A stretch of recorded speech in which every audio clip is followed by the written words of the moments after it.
now we are moving to the next speaker. I'm going to stop sharing the screen and see if Alvaro joined us. Alvaro, are you with us now? Yes. Yes, so I'm going to give you now the word. Sorry, I'm going to have a short presentation first. Are you going to share your screen so you have the control to move the slides? Are you going to share your screen so you can move your slides, Alvaro? Yes. Sorry, I didn't know you were talking to me. Sorry for the. No problem. It should be meanwhile, I'm introducing you to the audience. So Álvaro Flores is Research and Development Director of Robimatica, who will introduce the project CLARA, Classification and Advanced Recognition Automatization. Álvaro is a mechanical engineer with a strong background in computer science and a master's degree in technological projects design and development, and he has contributed to the innovation across various industries, primarily in the aeronautics and robotics sector.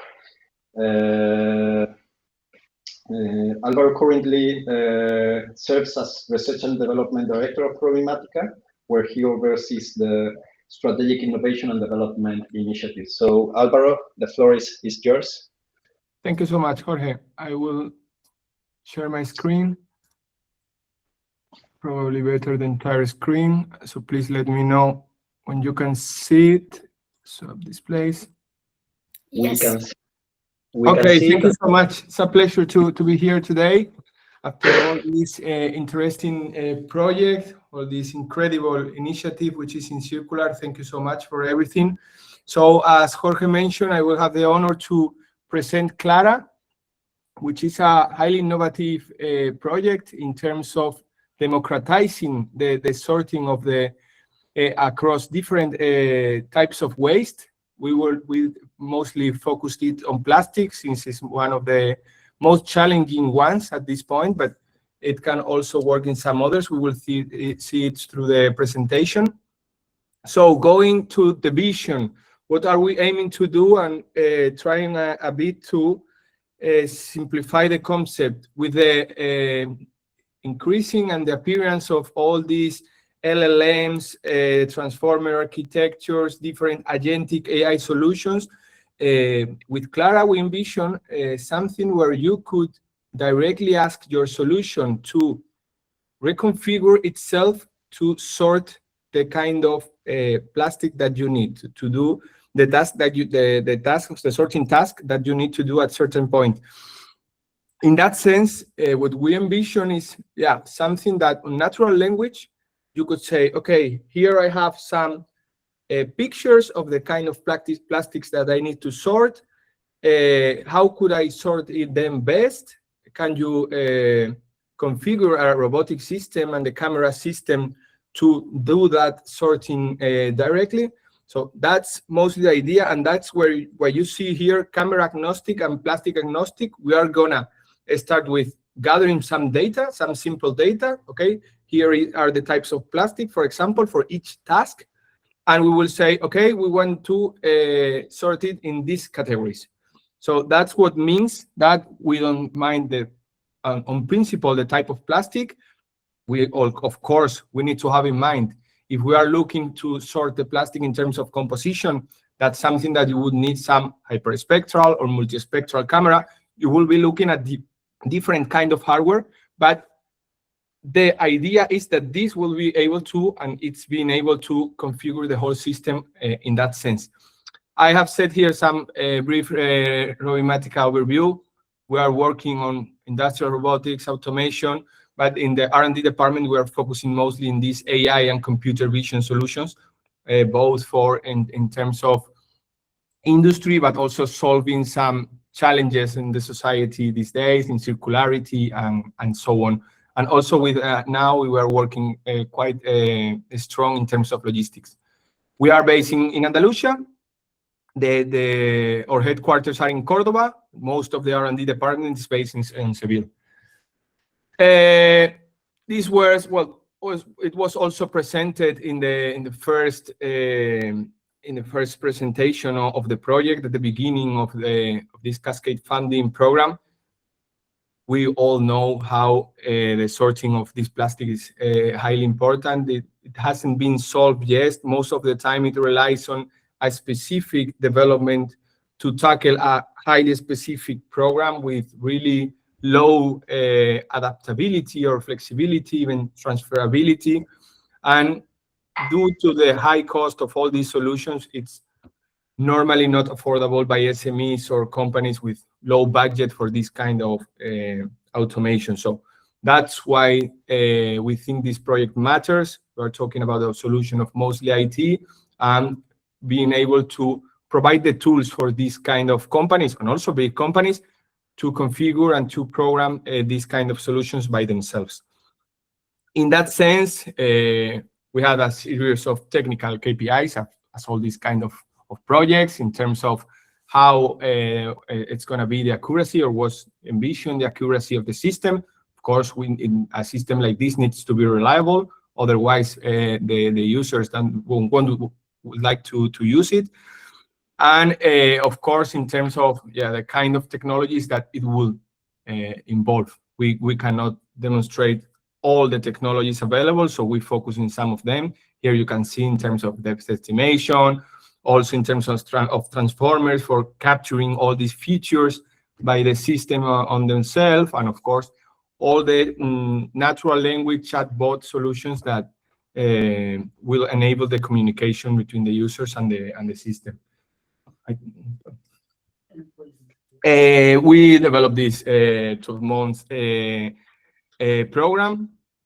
We are at the end of the project, as you all know, and this is how it looks on a very first basis. It can be like, as you all know, ChatGPT, Claude, Gemini, all these kind of chatbot systems. But in this case, we have the capabilities to add images and provide. We will have some, as you can see here, some configuration and recycling options where you can configure how the sorting process would look. In the configure, you can also add the properties of the robot, and you could also set up the whole system. So that's the idea. Talking to CLARA, which CLARA is this chatbot, also the same as the project. Talking to CLARA, you are able to transfer all the requirements that you have for the sorting process, and it will arrange everything on its own.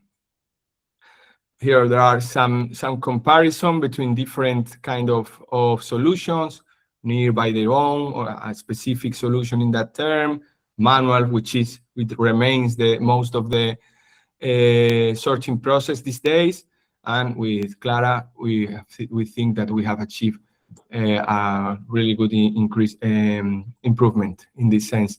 So of course we are targeting sorters, companies that are working on their circularity business. So it's a B2B business. We are thinking, and we have been already in contact with several companies for this solution. Most of them don't even have the hardware, so that's why also we are talking here about hardware sold, despite CLARA being a fully software solution.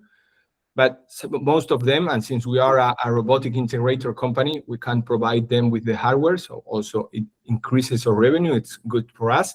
But the focus, as I said, is in the software. And then in terms of maintenance, both for the software, because we want to continue improving it. We have a lot of ideas and new technologies that we can include on there, and both, of course, in the hardware. The idea in all these kind of automations that are so labor intensive, poor ergonomics, is that they have normally short paybacks. Of course, if they are too expensive, you need to do really, the numbers need to fit.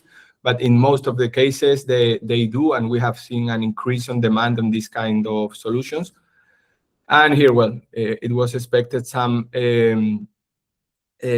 outlook about the solution. course, we have invested quite a lot of money in this solution, so we are expecting a break-even and going forward in a couple of years. We are mid-2026 at this point. We are still validating some parts to a commercial level, and well, we are expecting really close to do a commercial launch with all the marketing and being able to perform this kind of commercialization. In that sense, well, I think the impact is quite clear, and also in terms of the economic one and the return on investment. And well, here are the next steps. As I said, we are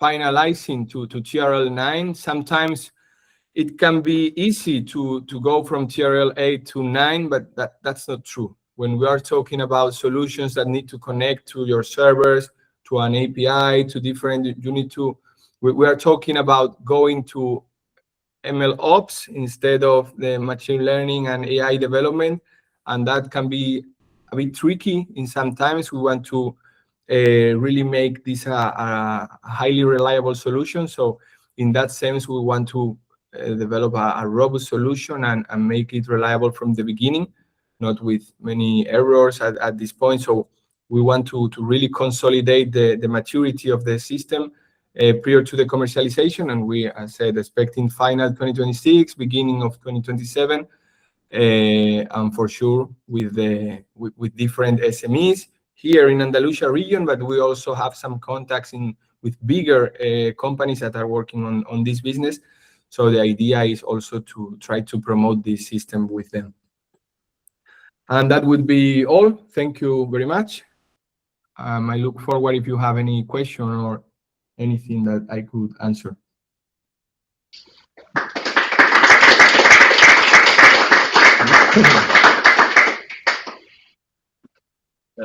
Thank you very much, Alvaro. Sorry, I just turned off the camera because at a certain point it was somehow weak connection, but we hear you perfectly.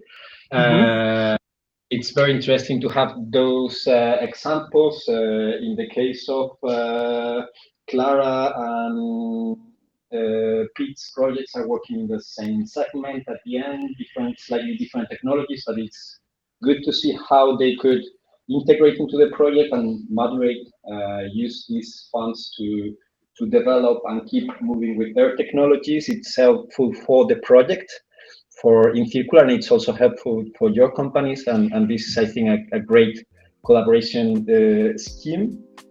So thank you very much, Alvaro, for this.